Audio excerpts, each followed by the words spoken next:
recording stopped. So I've had my phone recording strapped to my side. I don't know what we've picked up with that, but we're going to keep rolling with that.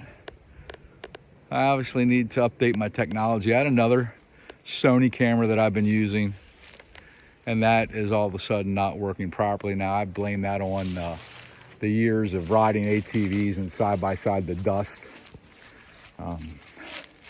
This forestry trail here, I've hiked in here before. We're going to go straight ahead today. This forestry trail wraps back down around to the lumber museum. There's a pond back down in there and takes you back to that old sawmill that they've refurbished. That's beautiful. If you get into this area here, pull in right across from Denton Hill State Park and take a tour of the lumber museum. So anyhow, let's walk back in here a little further. And I'm hoping that we're still recording on this device. We are. We're 14 minutes in, and my other camera stopped. So I don't know if my memory card is full or what the case may be. But anyhow, the second sighting was this Bill Butler character here from this Denton Hill area, which I'm hiking in right now.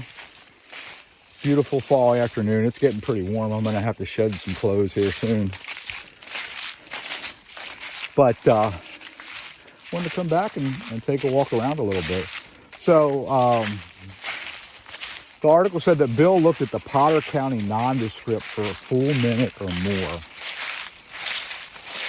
And the creature would have attacked him, except Butler's dog barked at it and seemed to frighten it off. And Bill had a gun with him, a pistol strapped to his side, but he didn't even think to use it because he was just in shock from what he had just witnessed. And again, you know, here we are, we're walking through the woods and we see a creature we've never seen before with tusks, 6 foot tall, hairy, standing on its 2 hind legs with 6 to 7 inch tusks. I'd be a little shocked too, you know, and I even kind of believe in this stuff, right? So anyhow, he reported it to the newspaper and they wrote another story on it. And what I don't understand, what I'm reading on the blog, is that they said then they did another follow-up story and they had believed that the creature had moved south into Clinton County to the Kettle Creek region of the state. Now, Kettle Creek runs through parts of Potter and into Clinton County and south into the Susquehanna River. And they don't mention any other reports or why they thought it went down there. They did have there was a competing newspaper here called the Potter County Democrat. Never heard of it, and maybe they've since merged with the Potter Leader Enterprise, but right away, they wanted to object to the story. There was a female reporter, apparently in June. She wrote an article that blew up into an argument between the two writers. And she told him he was crazy. It had to be a wild man. And remember the time frame, 1897. Things were different then. Back then,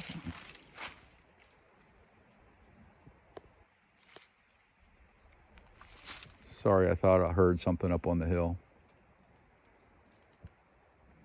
Some kind of,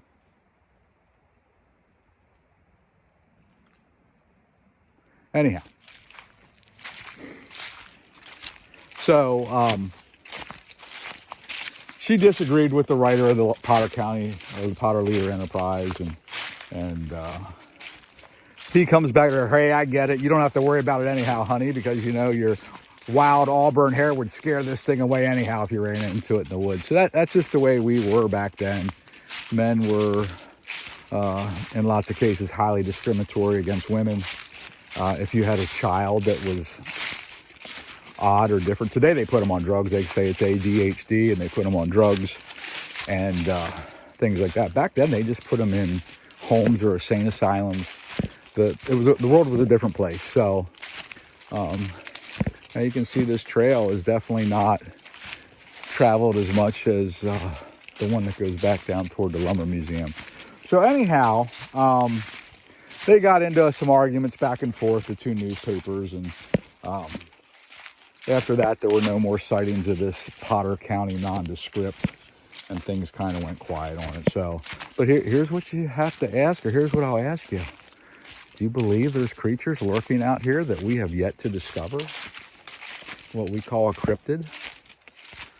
I know that in other parts of the world, South America, Africa, the Congo, places like that, they discover new species of life all the time. Why can't it happen here? So I would say, if you're here hiking in the good old PA wilds, Potter County, Clinton County, Allegheny County, Clarion County, where all these creatures have been seen, make sure you come ready with your camera and maybe even some other protective devices. Now, I don't think you're going to see them a whole lot on these trails that are cut through the mountains to hike on, because wildlife never seems to be real abundant in those areas because of the human traffic and things of that nature. They tend to stay further off course. We don't get up in there.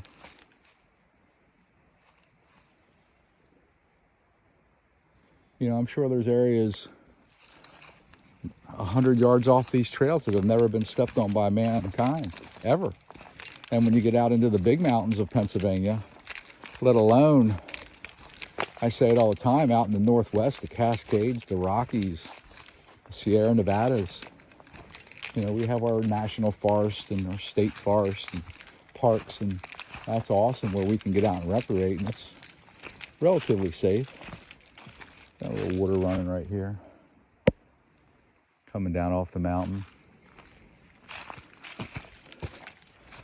But there's lots of territory out here where man has never stepped foot. What might be out there? The Potter County nondescript out there? Drop a comment. Let me know what you think. Call them whatever you want. The nondescript, the Bigfoot,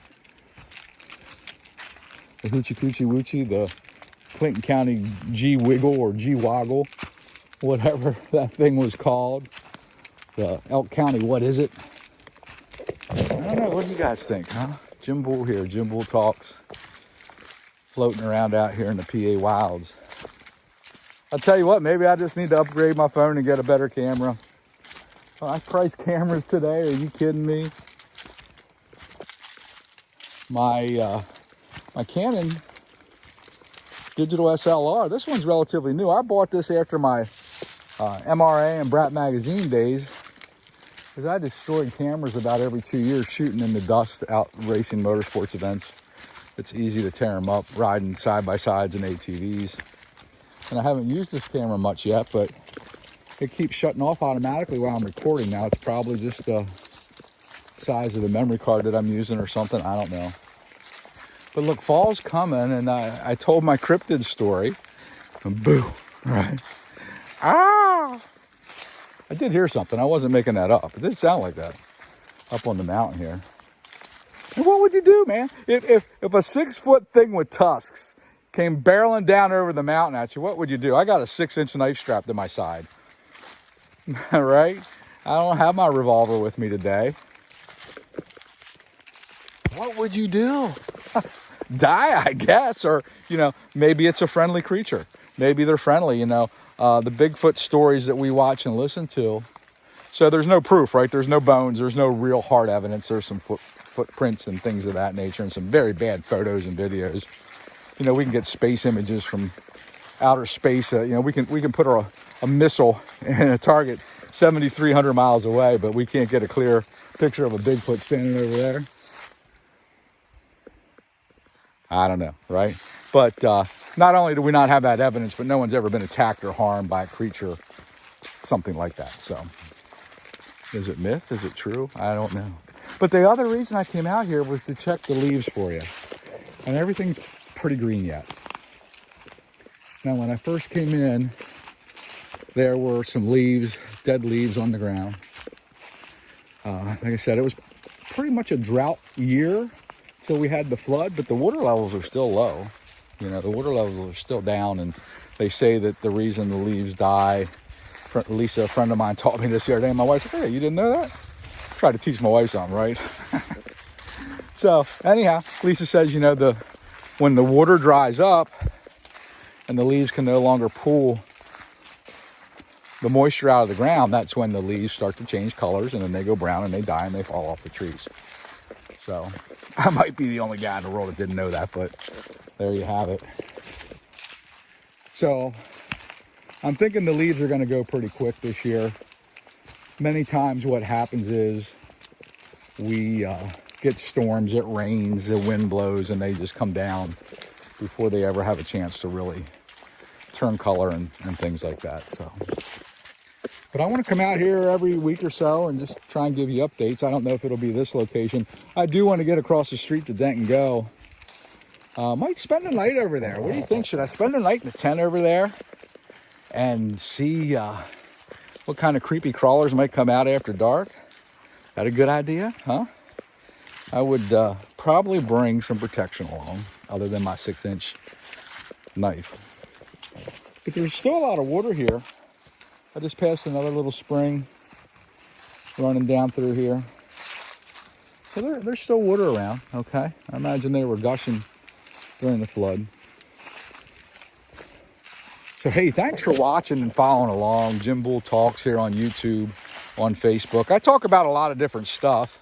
I get into politics. I try not to, but I get sucked in. Talk about Jesus because I'm a Jesus freak, all right? And I bring you out here in the woods. So, and there's other subjects I get into as well. But those are the three main ones, okay?